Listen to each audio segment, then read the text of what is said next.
Horror ফ্রাইডেজে এই সপ্তাহের গল্প সহচরী। গল্প রচনায় আর্চি, স্টোরি ডেভেলপমেন্টে এক মুহূর্ত, গল্পের সূত্রধার ও পাঠে নীল। প্রধান চরিত্রগুলি পৃথা, সুমি, চিত্রা ও অখিলেশ বাবু। শুরু হচ্ছে সহচরী। সিঁড়ি দিয়ে খুব সাবধানে নেমে এসে পৃথা দেখল যা ভেবেছিল তাই। কোলাপসিবল গেটটায় তালা লাগানো, সঙ্গে চাবিটা থাকায় ও চেষ্টা করল একটুও শব্দ না করে তালাটা খোলার। অসুবিধা একটাই, চাবিটা লাগিয়ে ডান দিকে মোচড় দিলেই স্প্রিংয়ের ঠেলায় তালার হুকের মতো অংশটা সজোরে আওয়াজ করে খুলে আসার কথা। তাই পৃথা গোটা তালাটা ওর বাঁ হাত দিয়ে চেপে ধরার চেষ্টা করল। সব পরিকল্পনা মতো হওয়ার পর কোলাপসিবল গেটটা আস্তে করে খুলে ফেলল। জগন্নাথ কাকা রোজ এই গেটটাতে তেল দিয়ে দিয়ে মসৃণ করে রেখেছে, তাই খুলতে কোনো আওয়াজ হলো না। এটুকু কাজ মিটিয়ে ও একবার বাতাসে কান পাতল। হ্যাঁ, পেছন দিক থেকে আওয়াজটা এখনো আসছে। আসলে বাড়িটা বেশ বড় হওয়ায় এদিক দিয়ে পেছন দিকটায় পৌঁছাতে বেশ কিছুটা সময় লাগার কথা, কিন্তু ওর কাছে রাস্তা দিয়ে যাওয়া ছাড়া আর কোনো উপায়ই নেই। কারণ ও যেটা করতে চলেছে তা এখন ও ছাড়া আর কেউ জানে না। পা টিপে টিপে পৃথা এবার ওর দাদুর প্র্যাকটিস চেম্বারটার পাশে এসে একটু দাঁড়ালো। চেম্বারটা এখন বন্ধ থাকলেও ওর দাদু বেঁচে থাকলে এই সময়েও কয়েকজন রুগী থাকত। ব্রজমোহনবাবুর বেশি রাত অবধি জেগে পেশেন্ট দেখার অভ্যেস ছিল। পৃথা একটু ভাবল, আজ তিনি বেঁচে থাকলে ওকে এইভাবে অনিশ্চয়তার মধ্যে বেরিয়ে আসতে হতো না। কাল সকালে সুমির ফোনটা আসার পর থেকে ও ভয়েতে সিঁটিয়ে আছে। এক প্রকার বিশ্বাসই করে ফেলেছে ও কি দেখতে চলেছে। এটা ওটা ভাবনার মধ্যেই ও খেয়াল করল গানটা হঠাৎ থেমে গেছে। তবে কি ওরা টের পেয়ে গেল পৃথার এদিকে আসার কথা? পৃথার বুক ঢিপ ঢিপ করতে লাগলো। ও যাদের দেখতে যাচ্ছে তারা যদি এখনই ওর চোখের সামনে এসে উপস্থিত হয়। একতলায় চেম্বারের দেওয়ালটাতে ও পিঠ ঠেকিয়ে দাঁড়ালো। এই অন্ধকারের মধ্যে ও কোনোভাবেই পেছনে তাকাতে চায় না। দেয়ালে পিঠ ঠেকিয়ে দাঁড়ালে সামনের খোলা জায়গাটুকু অন্তত ওর চোখের সামনে থাকবে। গুনগুনানিটা থেমে যেতে পৃথা একটু চিন্তিত হয়ে পড়ল। এখন কি আর ওর যাওয়া উচিত, না ও ফিরে যাবে? কিন্তু গত কয়েকদিনের অভিজ্ঞতায় ও জানে একটু পর থেকেই আবার সেই গান আর হাসি শুরু হবে। পৃথা মোটের ওপর সাহসী মেয়ে, পড়াশোনায় ভীষণ ভালো এবং তার পাশাপাশি সাঁতার ও ক্যারাটেটাও ও যথেষ্ট ভালোবেসে করে। ওর ইচ্ছা বড় হয়ে ওও ডাক্তার হবে। ওর বাবা অখিলেশবাবু শহরের একজন বড় উকিল, আর ওর কাকা ইঞ্জিনিয়ার হওয়ায় পরিবারে পেশাগতভাবে আপাতত একজন ডাক্তারেরই অভাব। ব্রজমোহনবাবু চেয়েছিলেন তার দুই ছেলের মধ্যে একজন ডাক্তার হোক। তা পূরণ না হওয়ায় দাদুর আদরের নাতনি চায় সেই আশা পূর্ণ করতে। বড় সাধ করে সবার শ্রদ্ধার পাত্র ব্রজমোহন গাঙ্গুলি এই বাড়িটা বানিয়েছিলেন। শহরের কোলাহল থেকে বেশ খানিকটা দূরে হওয়ায় বাড়িটায় থেকে শান্তি। বাড়িটার পেছন দিকে ইংরেজ আমলের কোন এক জমিদার বাড়ি ছিল। এখন অনেক দিন হলো সেখানে কেউ না থাকায় রক্ষণাবেক্ষণের অভাবে বাড়িটা পোড়ো হয়ে প্রায় জঙ্গলে পরিণত হয়েছে। এদিক ওদিক থেকে বট অশ্বত্থ জন্মে গিয়ে বাড়িটার যা চেহারা করেছে তাতে অনায়াসে বাড়িটাকে ভূতের বাড়ি বলে চালিয়ে দেওয়া যাবে। ছোটবেলা থেকে পৃথা এই বাড়িটাকে ভয় পাওয়ার কোনো কারণ পায়নি, কিন্তু গত কয়েক সপ্তাহ ধরে একটু বেশি রাতের দিকে মাঝে মাঝে ও নির্দিষ্ট কয়েকটা গান শুনতে পাচ্ছে। গানগুলো চিত্রার খুব পছন্দের গান ছিল। চিত্রা আর সুমি সেই নার্সারি থেকে ওর প্রাণের বন্ধু। এমন কোনো স্মৃতি নেই যাতে ওরা একসাথে অংশ নেয়নি। পড়াশোনা ছাড়াও সুমি সেলাইয়ে, পৃথা ক্যারাটেতে আর চিত্রা গানে অত্যন্ত ভালো ছিল। ইউটিউবে খালি গলায় গেয়েও চিত্রা যতগুলো গান আপলোড করত তা অত্যন্ত সমাদৃত হতো। কিন্তু গত সপ্তাহের প্রথম দিকে আর এ সপ্তাহে ঘটে যাওয়া পরপর দুটো ঘটনায় পৃথা ভীষণ ভেঙে পড়েছে। প্রথম ঘটনাটা ঘটে কোচিন থেকে ফেরার সময়। গত সপ্তাহে সুমির জন্মদিন থাকায় তা সেলিব্রেট করে কোচিং থেকে বেরোতে ওদের তিনজনেরই একটু দেরি হয়। শ্যামদার চায়ের দোকানের পর থেকে দাসপাড়ার মুখ পর্যন্ত রাস্তাটা বরাবরই বেশ নির্জন আর অন্ধকার থাকে। ওরা তিনজন রোজ দাসপাড়ার মুখ অবধি এসে ভাগ হয়ে যেত। সুমি আর চিত্রা ঢুকে যেত দাসপাড়া দিয়ে, আর পৃথা এদিক দিয়ে চলে আসতো ওর বাড়ির দিকে। সেদিন শ্যামদার চায়ের দোকান থেকে তিনটে ছেলে ওদের পিছু নেয়। ইউটিউবে চিত্রার নতুন আপলোড করা গান নিয়ে আলোচনা করতে করতে ওরা ওই তিনটে ছেলেকে প্রথমটাই খেয়াল করে। ছেলেগুলো সেদিন একটু বেশি বাড়াবাড়ি করছিল। সুমির ওড়না ধরে টান দিতে ও চিত্রার চুলের ক্লিপটা খুলে নেওয়ার পরই পৃথা মনে মনে সিদ্ধান্ত নিয়ে ফেলেছিল ওদের শিক্ষা দিতে হবে। পরবর্তী 5 থেকে 7 মিনিটের মধ্যে স্বভাবোচিত ক্ষিপ্রতার সাথে ক্যারাটের বেশ কয়েকটা পেঁচে ছেলে তিনটের নাক ও দাঁত দিয়ে রক্ত ঝরিয়ে তবে থামে পৃথা। ঘটনাটা পৃথা হয়তো আরও কিছুদিন মনে রাখত, কিন্তু পরশুদিন আসা সুমির ফোনটা পৃথার মনে বিশাল প্রভাব ফেলে। রোজ রাতে পৃথা ডিনার করে ঠিক 10টা নাগাদ 3 তলায় নিজের ঘরে উঠে আসে। তারপর ঘণ্টাখানেক গল্পের বই নিয়ে ওর কাটে। একটা সময় ঘুম এসে গেলে কখনো কখনো বইটাকে বুকের ওপর রেখে ঘুমিয়ে পড়ে ও। অনেক দিন এভাবে চলার পর এনাগাদ ওর এই নিয়মে ব্যতিক্রম ঘটছে। ঘুমটা পুরোপুরি না আসতেই একটা অদ্ভুত ঘটনায় ও বিচলিত হয়ে ওঠে। সপ্তাহখানেক আগে থেকে এটা শুরু হয়। একদিন নিয়ম মতো ডিনার করে ও নিজের ঘরে ঢুকে শেলফ থেকে একটা বই নামিয়ে বিছানায় আধশোয়া হয়ে সেটা পড়তে শুরু করে। সবে একটা পাতাও তখনও পড়া হয়নি, এমন সময় ওর কানে যায় খুব ক্ষীণ একটা কান্নার শব্দ। বইয়ের পাতা থেকে মনোযোগ সরিয়ে ও কান পাতে শব্দের উৎসের দিকে। প্রথমটা ঠাহর করতে পারে না শব্দটা আসছে কোথা থেকে, কিন্তু শব্দটা আসছে এবং খুব স্পষ্টভাবেই আসছে। হ্যাঁ, ক্ষীণ হলেও বেশ স্পষ্ট শব্দটা। এমনকি এটাও মনে হলো শব্দটা যেন একটু বাড়ল। প্রথমটা ওর ভীষণ আশ্চর্য লাগলো, কারণ ওদের যে জায়গাটায় বাড়ি সেখানে এই সময়ে এরকম আওয়াজ তো কল্পনাই করা যায় না। বাড়ির সামনের রাস্তাটা দিয়ে সোজা এলে ওদের বাড়িটাই শেষ বাড়ি। আশেপাশে কাছাকাছি আর কোনো বাড়ি নেই। যে বাড়িতে কেউ কাঁদলে তার শব্দ এই ঘরে বসে শুনতে পাওয়া যেতে পারে। আর এই ঘরটার পরে কিছুটা ফাঁকা জায়গা, যা অবশ্য এখন জঙ্গলে ভর্তি, আর তারপরেই তো জমিদার বাড়ি। একটা বিষয় ওর খুব অদ্ভুত লাগছিল।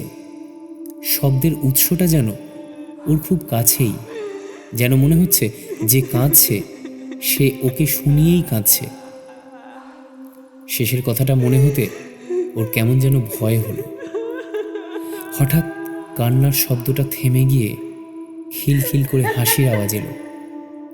পৃথা শক্ত হয়ে খানিকক্ষণ বিছানায় বসে রইল। ও ভাবতে শুরু করলো এখন ওর ঠিক কি করা উচিত। এইভাবে বসে থাকতে ওর একটু লজ্জাও হলো।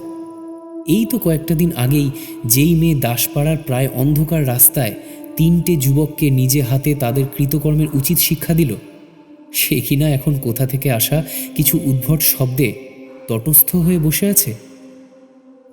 কিন্তু ওর জায়গায় অন্য কেউ থাকলেও হয়তো এইরকমই ভয় পেত, কারণ কিছুক্ষণের মধ্যেই সেই হাসিটা একটা গানে পরিণত হলো। ও শুনল সেই একই উৎস থেকে এখন ভেসে আসছে গান। এতক্ষণ পৃথা মহাবিষ্টের মতো বসে থেকে সিদ্ধান্ত নিল যে সে খুঁজে দেখবে এই শব্দের উৎস। ঘরের মধ্যেই এদিক ওদিক কয়েক পা হাঁটতে গিয়ে ওর মনে হলো শব্দটা যেন আসছে ওরই বিছানার পাশের জানলার নিচ থেকে। এদিকটাই বাড়ির পেছনের দিক। নিচে জঙ্গলের দিক থেকে মশা আর পোকামাকড় যাতে না আসতে পারে সেই জন্য বিকেল হওয়ার পরপরই এই জানলাটা বন্ধ করে দেওয়া হয়। পৃথা ওই জানলার কপাটে কান পাতল, আর সেই মুহূর্তেই নিশ্চিত হয়ে গেল যে ও ঠিকই ভেবেছিল। শব্দটা আসছে এই জানলাটারই নিচ থেকে। ও ঠিক করে ফেলল একটা টর্চ নিয়ে জানলাটা খুলে ও দেখবে নিচে। সময় নষ্ট না করে টেবিল থেকে একটা টর্চ নিয়ে ও জানলার কাছটাতে এসে দাঁড়ালো। হাতের টর্চটাকে নিয়ে জানলার পাল্লা খোলার আগে এক মুহূর্ত ও একটু ভেবে নিল কি দেখতে চলেছে ও। জানলা খুলতেই অতিপ্রাকৃত কিছু দেখে ফেলবে না তো? যাই দেখুক তা ও সহ্য করতে পারবে তো? এমন সময় হঠাৎ গানটা থেমে গেল। চকিতে ওর মাথায় একটা চিন্তা খেলে গেল। ও ভাবল এটা যদি অতিপ্রাকৃত কিছু না হয়ে থাকে আর কেউ যদি সত্যিই ওর জানলার নিচে দাঁড়িয়ে গাইতে থাকে, তাহলে সে গান থামিয়ে চলে যাওয়ার আগেই তাকে দেখতে হবে। ভাবা মাত্র সঙ্গে সঙ্গে ও ছিটকিনি নামিয়ে জানলা খুলে ফেলেই টর্চের আলো সোজা ফেলল ওর জানলার নিচে জঙ্গলের ওপর। প্রথমটায় কাউকে দেখতে না পেয়ে ডান দিকে বাঁদিকে ও সামনে আরেকটু দূরে ও আলো ফোকাস করল, কিন্তু না, কেউ কোথাও নেই। ও আরেকটু অপেক্ষা করল।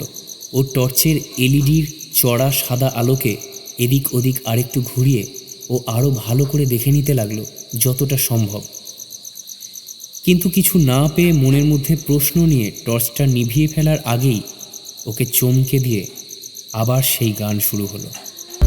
হ্যাঁ, টর্চ নিয়ে এখন যে জানলার সামনে ও দাঁড়িয়ে আছে তার নিচ থেকেই। ঘটনার আকস্মিকতায় ও যেন ভুলে গেছিল ওর হাতে টর্চটা ধরা আছে। ওর চারপাশে ওর ঘরটা যেন একটা বিশাল রেফ্রিজারেটরে পরিণত হলো, আর ও তার মধ্যে যেন শক্ত হয়ে জমে গেল।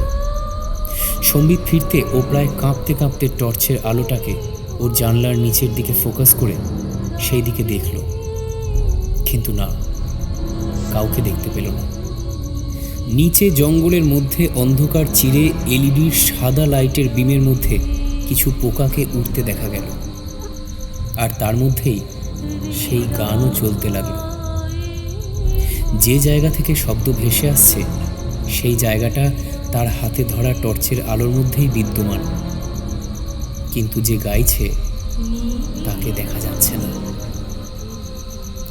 পাল্লা দুটোকে টেনে এনে জানলা বন্ধ করার জন্য বাইরে হাত বাড়াতেও ওর দারুণ ভয় করতে লাগলো। তবু ও যেন ওর সব সাহস একসাথে জড়ো করে এনে যত তাড়াতাড়ি সম্ভব পাল্লা দুটোকে বন্ধ করল। তারপর ঘরের আলো জেলে রেখেই ও ওর বিছানায় শুয়ে পড়ল। কিছুক্ষণ পর অবশ্য আর কোনো আওয়াজ শোনা গেল না, কিন্তু প্রায় 15 থেকে 20 মিনিট ধরে চলা এই ঘটনা পৃথার মনে বেশ ভালো রকম প্রভাব ফেলল। তারপর থেকে প্রায় রোজই রাতের ঠিক সেই সময়ে ও শুনতে পেত সেই কান্না হাসির শব্দ ও তারপর গান।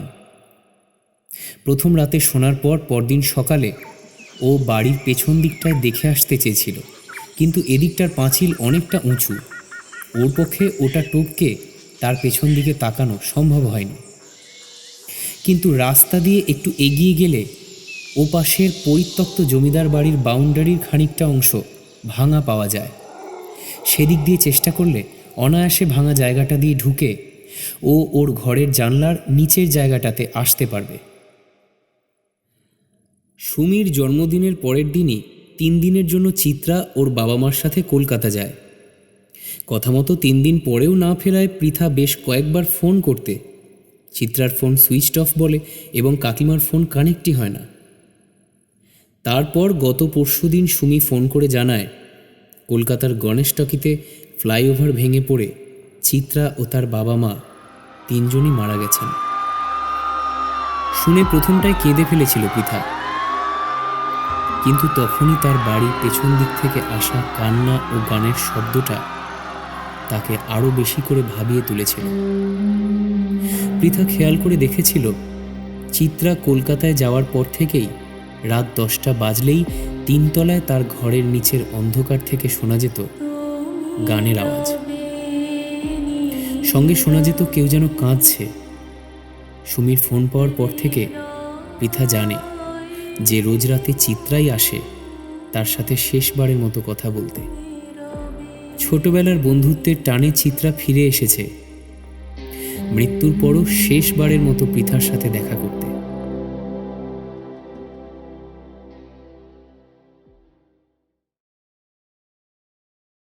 একটা গোটা দিন বিভিন্ন রকম চিন্তা করে অবশেষে সাহস সঞ্চয় করতে পৃথাকে বেশ বেগ পেতে হয়েছিল। যে বন্ধু জীবিতাবস্থায় পৃথার অন্যতম প্রিয় সহচরী ছিল, তার মৃত্যুর পরে পৃথা কি এক অমোঘ টানে তার সাথে আজ সাক্ষাৎ করতে যাচ্ছে। রাতের এই সময়ে যখন তার গোটা বাড়ি ঘুমের মধ্যে ডুবে আছে, তখন পৃথা সাহসে বুক বেঁধে তৈরি হয়ে বেরিয়েছে তার অন্যতম প্রাণপ্রিয় সহচরীর সাথে শেষবার দেখা করতে। এক হাতে চাবির গোছা আর অন্য হাতে টর্চটাকে শক্ত করে ধরে ও পা বাড়ালো বাড়ির মূল দরজার দিকে। আরও এক দফা তালা খোলার পর গ্রিলটা ঠেলে খুলে বাড়ির চৌহদ্দির বাইরে বেরিয়ে গ্রিলটা পুনরায় বন্ধ করতে গিয়ে ও একবার তাকালো 3 তলার বারান্দার ভেতরের বন্ধ জানলাগুলোর দিকে।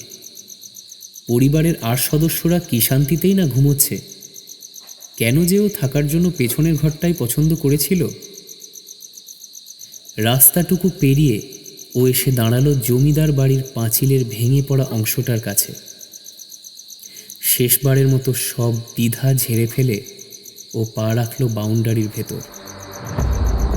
পুরো জায়গাটা জুড়ে আগাছা জন্মে যাওয়ায় ওর হাঁটতে একটু অসুবিধা হচ্ছিল। তবু অন্ধকারের মধ্যে আন্দাজ করে ওর ঘরের নিচের জায়গাটার দিকে ও এগোতে লাগল। খানিকক্ষণ কি গানটা বন্ধ ছিল? কারণ হঠাৎ করেই অতি স্পষ্ট আওয়াজে ওর কানে হাসির শব্দ ভেসে এলো। হাতে টর্চ থাকলেও ও ঠিক করেছে এখন জ্বালাবে না। টর্চের আলোয় অতৃপ্ত আত্মাদের অসুবিধা হয়, সেই জন্যই হয়তো প্রথম দিন টর্চের আলোয় শব্দ শুনতে পেলেও ও কিছু দেখতে পায়নি। পা ফেলে ফেলে এগোনোর সাথে সাথে শব্দটাও বাড়তে থাকলো। এক জায়গায় পৌঁছে পৃথার সামনের দিকে তাকিয়ে স্থির হয়ে দাঁড়াতে ওর চোখে ধরা পড়ল এক ছায়ামূর্তি। ঠিক 3 তলায় ওর ঘরের জানলার সোজা নিচ থেকে হাত 5 দূরে ঠায় দাঁড়িয়ে আছে। পৃথা পাথর হয়ে গেল, কিন্তু অদম্য সাহসে ভর করে ও আরও 2 পা এগিয়ে গেল ছায়ামূর্তির দিকে। ছায়ামূর্তির থেকে ওর দূরত্ব এখন কমে এসে প্রায় 10 কি 15 হাতে দাঁড়িয়েছে। ঠিক এই সময় পৃথা অনুভব করল তার ঠিক পেছনে যেন খুব সন্তর্পণে আরও 2 জন এসে দাঁড়ালো। পৃথা মিলিয়ে নিল, হ্যাঁ তাই তো হওয়ার কথা। ফ্লাইওভার ভেঙে পড়াতে তো চিত্রার সাথে ওর বাবা মাও মারা গিয়েছিল। ওর ঘাড় থেকে শুরু করে পিঠের সমস্ত স্নায়ু যেন সজাগ হয়ে অতিপ্রাকৃত কোনো অস্তিত্বের ঠান্ডা নিঃশ্বাস পাওয়ার অপেক্ষা করছে।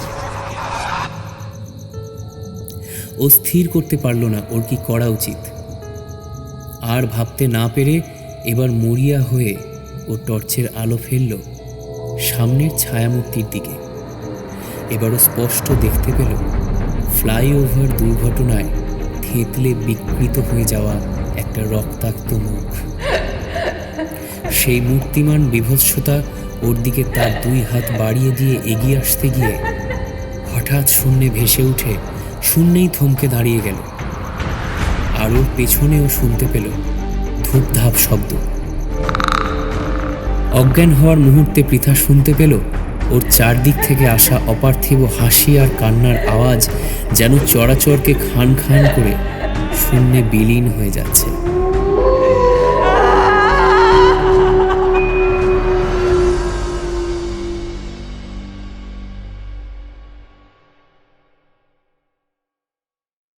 থানার বড়বাবুর কাছে সব ঘটনা খুলে বলার পর ছেলে 3টের বিরুদ্ধে পৃথার বাবা আইপিসি 354 অর্থাৎ মেয়েদের উপর আক্রমণ, আইপিসি 354A অর্থাৎ অযাচিত শারীরিক যোগাযোগ আইপিসি 888B অর্থাৎ মহিলাদের উপর হামলা করার অভিযোগে মামলা দায়ের করেন। থানা থেকে ফেরার পর পৃথার মা জানতে চাইলে অখিলেশবাবু বলতে থাকেন, কাল রাতে যখন মেন গেট খুলে বেরিয়ে গেল তখনই গেট খোলার শব্দ আমি পাই। তখনই আমিও উঠে গিয়ে ওর পিছু নিই। বেরিয়েই বুঝতে পারি কোনো ফাঁদ পাতা হয়েছে। উকিলের চোখ আমার কোনো কিছুই দৃষ্টি এড়ায় না। ওই সুরেলা গান, হাসি, কান্না এসবের শব্দগুলো মোবাইলে করা। আর ওই ছেলেটা তো আলাদা করে মেকআপই করে চলে এসেছে তোমার মেয়েকে ভয় দেখানোর জন্য।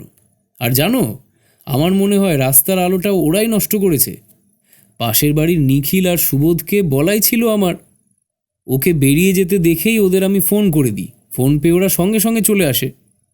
আমরা গিয়ে জঙ্গলের মধ্যে তোমার মেয়েকে অজ্ঞান হয়ে পড়ে থাকতে দেখি। আবার ছেলেগুলোকেও দেখতে পাই যে যার জায়গায় পড়ে কাতরাচ্ছে। ভেবেছিলাম সাপে খোপে কেটেছে হয়তো, কিন্তু সেরকম কিছু তো পাওয়া গেল না। ওকে ধরতে গিয়ে হয়তো ইটের খাঁজে পা ফা আটকে পড়েছিল। যাই হোক, বেশ কিছুদিন থেকেই এই ছেলেগুলোকে আমাদের পাড়ায় ঘোরাঘুরি করতে দেখেছি। আমার মনে হয় সেদিন সুমিদের সাথে রাস্তায় এই ছেলেগুলোই ওই ঘটনাটা ঘটিয়েছিল। কিরে মা, তাই না? পৃথা ঘাড় নাড়ল। অখিলেশবাবু বলতে লাগলেন, যেহেতু সকলের সামনে ওদের মেরেছিল, তার প্রতিশোধ নিতেই ওরা ওকে ফলো করে, ওর বাড়ি চিনে নেয়, তারপর ওকে ভয় দেখিয়ে ওর সর্বনাশ করার চেষ্টা করে। কিন্তু কুকর্মের ফল যাবে কোথায়? অন্ধকারে নিজেরাই তালকানা হয়ে ধরাশায়ী হয়েছে। সবটা শুনে পৃথার চোখ বুঝল। অখিলেশবাবু বললেন, আমাকে আগে বলিসনি কেন যে তুই ভয় পাস? সেদিন রাতে তোর অবস্থা দেখেই সন্দেহ করেছিলাম। আমাদের কাছে আর কোনোদিনও কোনো কিছু লুকোস না মা। পৃথা কিন্তু জানে সেদিনের সেই বিপদ থেকে ওকে কে বাঁচিয়েছিল।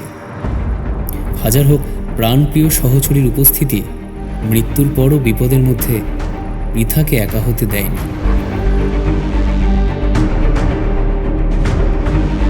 শুনছিলেন সহচরী। এরকম আরও নতুন গল্পের জন্য আমাদের চ্যানেলটাকে সাবস্ক্রাইব করতে ভুলবেন না। সঙ্গে থাকুন।